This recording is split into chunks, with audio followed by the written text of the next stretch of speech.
તો અમદાવાદમાં દિવસે ને દિવસે લૂંટના ગુનાઓ વધી રહ્યા છે ત્યારે 2 દિવસ પહેલા ઈશનપુર પોલીસ સ્ટેશનની હદમાં થયેલી લૂંટના ગુનામાં 2 આરોપીની ધરપકડ કરાઈ છે।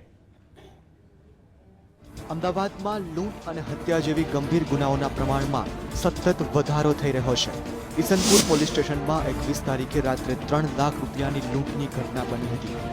એક વ્યક્તિ પોતાના મકાન માટે રૂપિયા આપવા માટે નીકળ્યો હતો ત્યારે સોનીના ખેતર નજીક બેઠેલા 5 યુવકોએ તેને આંતરી લૂંટ ચલાવી ફરાર થયા હતા।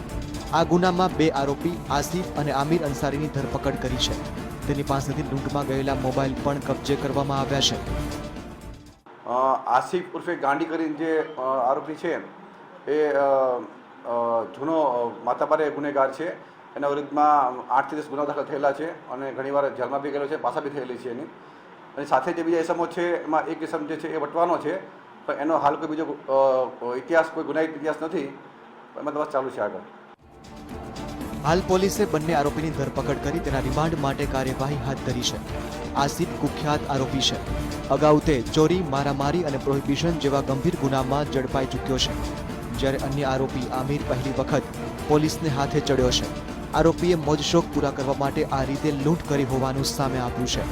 આ ગુનામાં 2 આરોપીને ઝડપી લેવામાં પોલીસને સફળતા મળી છે, જ્યારે વોન્ટેડ 3 આરોપીને ઝડપવા પોલીસે ચક્રો ગતિમાન કર્યા છે। કેમેરામેન વસંત સાથે કશ્યપ જોશી, GSTV, અમદાવાદ।